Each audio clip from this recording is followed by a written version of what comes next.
आज का हमारा टॉपिक है प्रॉपर्टीज़ ऑफ न्यूक्लियाई। न्यूक्लियस की कई प्रॉपर्टीज़ होती हैं जिनको हम एक एक करके यहाँ पर डिस्कस करेंगे। इन प्रॉपर्टीज़ के आधार पर ही हम एक न्यूक्लियस को दूसरे न्यूक्लियस से डिफरेंशिएट कर सकते हैं, अर्थात एक एलिमेंट को दूसरे एलिमेंट से डिफरेंशिएट कर सकते हैं।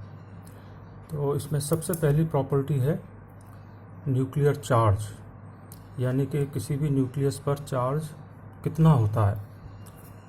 तो यदि Z को हम प्रोटॉन नंबर मानें तो न्यूक्लियस पर कुल चार्ज होता है प्लस ZE, यानी Z मतलब total number of protons inside the nucleus and multiply by electronic charge, that will be equal to the total charge on the nucleons, where the electronic charge or the charge on the electron will be 1.6 into 10 raised to power minus 19 coulomb. Second property है nuclear mass, यानी nucleus का मास। तो जैसा हम जानते हैं कि करीब 99.97% of the atomic mass is confined in the nucleus and the nuclear mass is obtained from the atomic mass by subtracting the electron mass। कि जो एटम का मास है उसमें से अगर मैं इलेक्ट्रॉन्स का मास सब्ट्रैक्ट कर दूं तो मुझे न्यूक्लियर मास मिल जाएगा। लेकिन जैसा हम जानते हैं कि न्यूक्लियस एक बहुत छोटी एंटिटी होती है, न्यूक्लियस, एटम, मॉलिक्यूल, और इसलिए इनकी जो डायमेंशंस हैं वो उसके लिए जो यूनिट है वो हम अलग अलग यूज़ करते हैं। जैसे मास के लिए हम एटॉमिक मास यूनिट यूज़ करते हैं। क्या है ये atomic mass unit? In 1961 IUPAC adopted as the unit of nuclear mass the 12th part of the mass of the atom of carbon 12। Carbon 12 जो आइसोटोप है कार्बन का, उसका मास ग्राम में ये होता है 1.660420 into 10 raised to power minus 24 gram, and according to IUPAC this is equal to 1 AMU। So we can write 1 AMU is equal to 1.660420 into 10 raised to power minus 24 gram, and it is equivalent to 931.478 MeV। in terms of energy we can write 1 AMU is equal to 931.478 MeV। mass of carbon 12 atom will be equal to 12.0 AMU, where 1 AMU is equal to 1 upon 12 into mass of carbon 12 atom in grams। So this will be equal to 1.66, nearly equal to 1.66 into 10 raised to power minus 24 gram.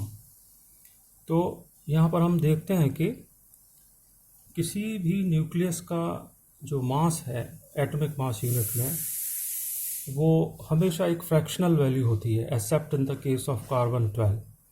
Carbon 12 जो nucleus है उसका मास हमेशा 12 AMU होगा, which is a whole number. और इसके अलावा जो भी न्यूक्लियस हैं किसी भी एलिमेंट के, उन सभी का मास एक फ्रैक्शनल वैल्यू होगी AMU में।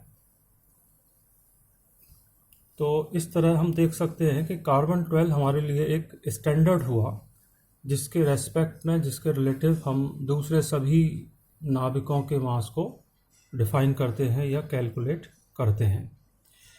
If A is the mass number, total number of nucleons in the nucleus, then the mass of the nucleus is very nearly equal to AMU। यहाँ पर ये उल्लेख भी मैं करना चाहूँगा कि अगर किसी न्यूक्लियस का मास नंबर A है, mass number means mass number A is basically equal to proton number plus neutron number. तो ये जो मास नंबर है ये almost equal to the mass A in AMU, mass A in AMU। Next जो property है nucleus की वो है न्यूक्लियर रेडियस। न्यूक्लियस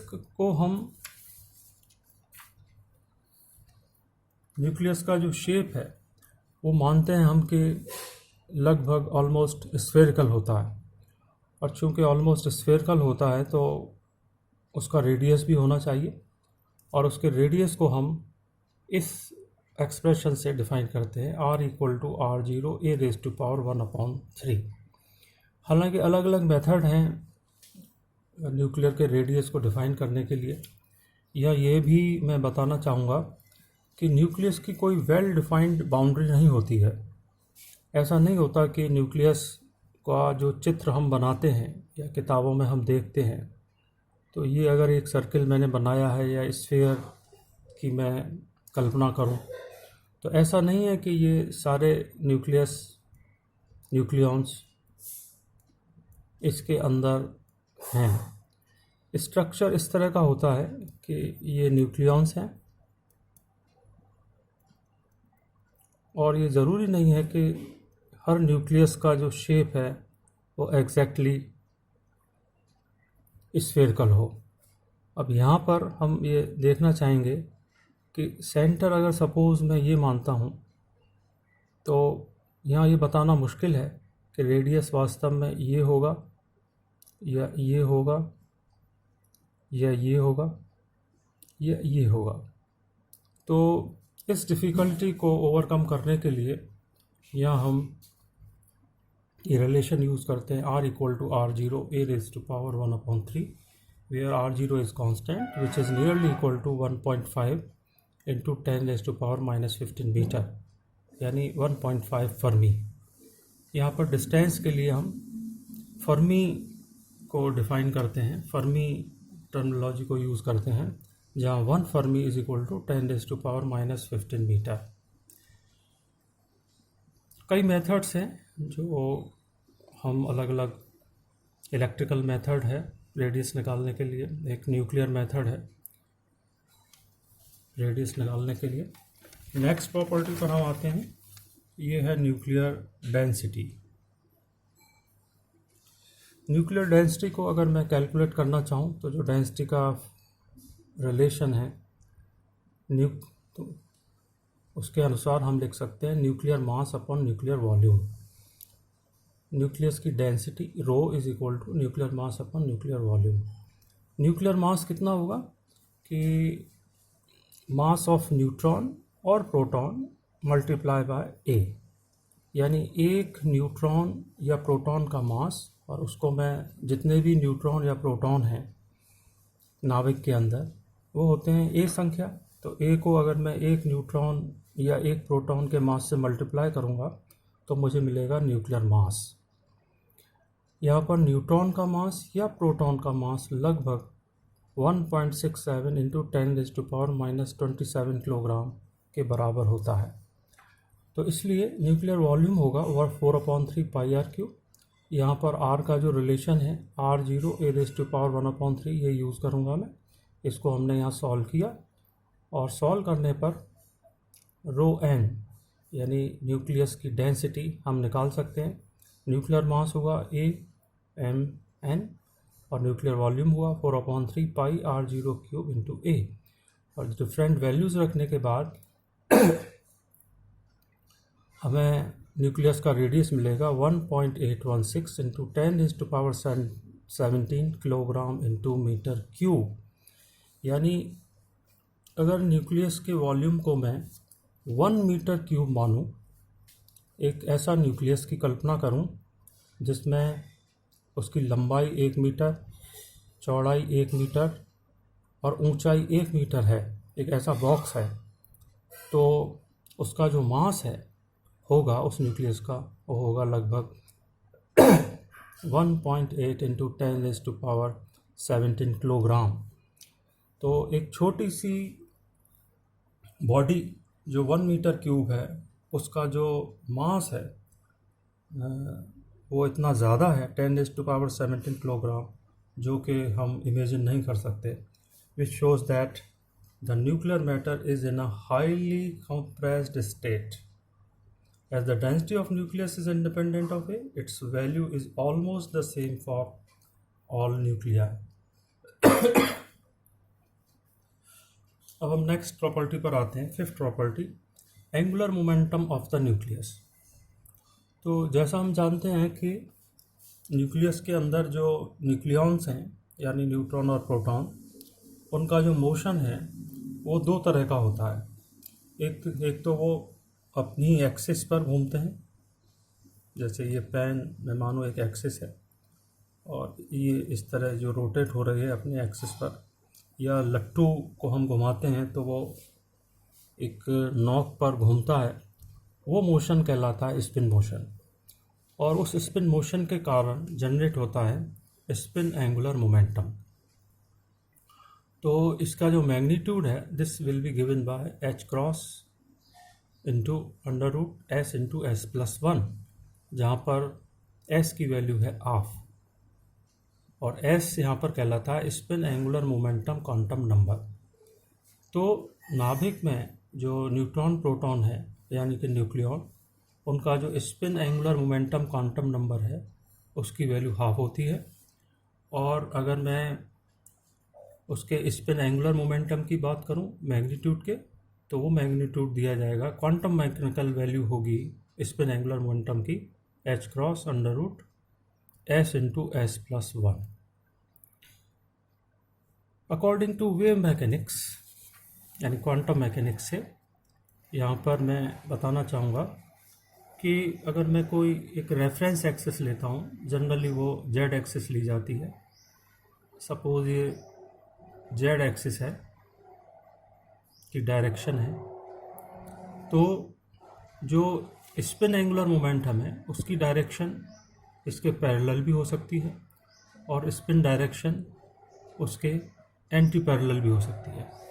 तो अगर ये डायरेक्शन पैरेलल है तो s will be given bye plus half h cross, और अगर ये एंटी पैरेलल है तो it will be given bye minus half h cross. इसी तरह एक दूसरा जो एंगुलर मोमेंटम है वो है ऑर्बिटल एंगुलर मोमेंटम। ये बिल्कुल ऐसे ही है जैसे हमारी पृथ्वी अपनी धुरी पर घूमती है, जिससे दिन रात होते हैं। तो ये जो घूर्णन है, इसके कारण जो एंगुलर मोमेंटम जनरेट होगा वो कहलाता है स्पिन एंगुलर मोमेंटम। लेकिन यही पृथ्वी जब सूर्य के चारों ओर चक्कर लगाती है तो वो जो मोशन है उसको हम कहेंगे ऑर्बिटल मोशन, और ऑर्बिटल मोशन के कारण जो एंगुलर मोमेंटम जनरेट होता है उसे हम कहते हैं ऑर्बिटल एंगुलर मोमेंटम। तो नाभिक में जो न्यूक्लियॉन होते हैं उनके भी दो तरह के मोशन होते हैं, एक तो अपनी ही एक्सिस पर घूर्णन करना और दूसरा किसी खास अक्ष के सापेक्ष चारों तरफ घूमना, यानी कि ऑर्बिटल मोशन। वो जो ऑर्बिटल मोशन है उसके कारण जो एंगुलर मोमेंटम जनरेट होगा उसे हम कहते हैं ऑर्बिटल एंगुलर मोमेंटम। इसका जो मैग्नीट्यूड है वो दिया जाता है इस रिलेशन से h cross under root l into l+1। यहाँ पर h प्लांक कांस्टेंट है और h क्रॉस मीन्स h/2π, और l is the orbital angular momentum quantum number. और l की जो वैल्यू है वो इंटीग्रल वैल्यूज़ होती हैं, यानी कि 0, 1, 2, 3, 4, 5 and so on. Unlike spin angular momentum where the spin angular momentum of a nucleon is always half, or if we express it in terms of h cross, then it will be half h cross. So there can be two values of s, plus half h cross and minus half h cross. Similarly, in case of orbital angular momentum, the value of L, यानी कि orbital angular momentum quantum number, will always be any one of these values, integral values, either 0 or 1 or 2 or 3 or 4 and so on.